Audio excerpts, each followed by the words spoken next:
after many questions, I've been asked to do these undisguised now, so I don't give a shit. So it's undisguised. Subscribe to this YouTube channel and stuff. I hope you can fucking understand them now, because people are moaning.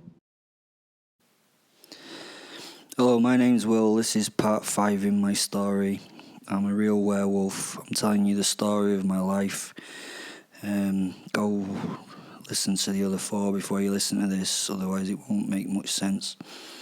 I'm talking about what happened as a child and stuff, and yeah, so where have we got to?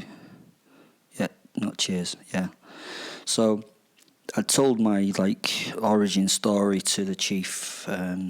Okay, it was an origin story. It wasn't as cool as Batman's, but Batman's a cunt and he wasn't born in Rochdale, so you know my origin story wasn't that cool. So the chief then wanted to ask me another question. So he's like, "Why do you hunt humans? You know?"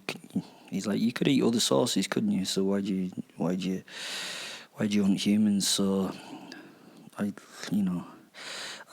just continued with my story. Initially, he just listened, and obviously they'd been recording it, but then he kind of brought in a secretary guy to fucking do shorthand notes. The chief was older than I normally favoured, but he was he was super hot and showing some intrinsic excitement in me, so I kind of began to wax lyrical. So I wanted to kind of show off a bit, so I was like, why do I hunt? So I kind of made my kind of acting posture and stuck my finger on the end of my hairy chin. Yeah. So I started, it runs before me. And I paused and I did my full Captain Kirk style looking off camera.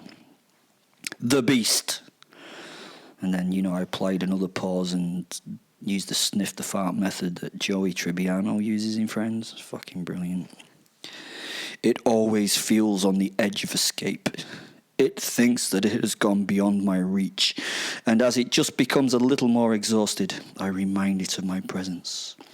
I am the shadow in the trees.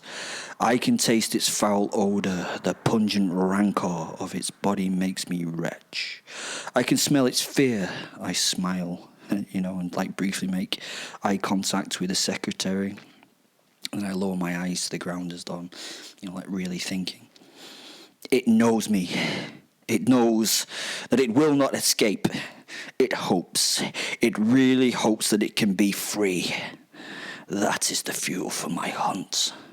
The removal of that hope. It knows that its time has come. Its life of committing horrific deeds on others has come to an end. I slump, sigh, and slouch, as though I was exhausted by this admission. I begin the next part of my monologue whispering weakly, building to a crescendo. I am its downfall, its descending angel of death. I am its demise. I revel in the hunt, the finding of the beasts and the broken. Those too far gone and sickened by lust for things that should not pass or happen. I find them, I kill them, I hurt them before they die. The pain for them is a release. At first I do give them the idea they have a chance to escape, a hope they have to outrun me, a dream that everything is going to be okay. They have done the unimaginable in being able to get away from me and start again. A new place, a new life. They break down and cry the tears of joy. At first they are then careful. They hide their true nature. They fit into human society, but they cannot live without satiating their needs. They need to hurt those that don't deserve it. They need to scar and kill, often psychologically destroying others, either killing them or driving them to madness. As they then start to gain confidence, I remind them of my existence, a simple clue as to the fact that I am watching them. that the thought that they are free is a lie. The hope they had has been quashed by me, much as the hope of their victims before them. I wipe the back of my hands across my eyes, as if to disperse the tears that flow. My acting is fantastic. This is a great performance. I feel the secretary's excitement and his empathy. He admires me. The chief, well, he's giving nothing away. I start again. At this point, they run again. They can't ask anyone for help. What would they say? They run again. This time I pursue. I run with them and direct them to where I want them to be. I let them think that they have a choice as to the path they take. This is not true. They are led to their own ends by my direction, to the place of their own conclusions. A cleansing of them. I am cruel. I hurt. I tear. I rend flesh. They live in fear of me, and my life's journey through the centuries has been for the hunt of those that should not exist. Those abominations that live for hurting, that live for causing pain in others, and live for no other thing than the committing of evil. I am humanity's saviour, the anti-hero in the night, undertaking the deeds others cannot or will not undertake, to rid the world of the world's, well, kind of naughty people. In response, I beat my chest to this and throw myself on the floor, crying like a toddler. I shudder as my body is racked with sobs, and then I sit up and laugh and just giggle and tell them the truth. That'd be cool if it was actually true.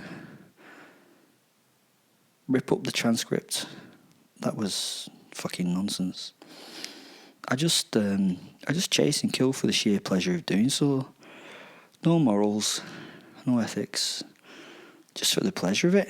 No rhyme or reason for who I choose. I just really like to torture and murder. No need to justify myself or to try and be an apologist for my actions. What I like best is the moment where they break mentally. The way that comes about is often massively different for each person. On top of having to change the methods of torture for each person, I have to consider how strong they are. I have to admit the stronger the better for me. I like a challenge. The stories that I will share, if that you want, is of those that had the strongest wills. Those make the best tales. I tend to be enamoured with those that want to survive in some cases, even some of them even try and fight back. They often try and fight back against the odds. I love the bravery of unexpected people. I'll tell you some stories. So, as a response to this, the chief then kind of looks at me and he's like, okay, Will, can you give me an example of one of your most recent kills? He's like, I'd like to, try and understand, how that brain of mine works and stuff. And he just kind of smiles and nods, and he's like, please indulge me. So I said, no problem.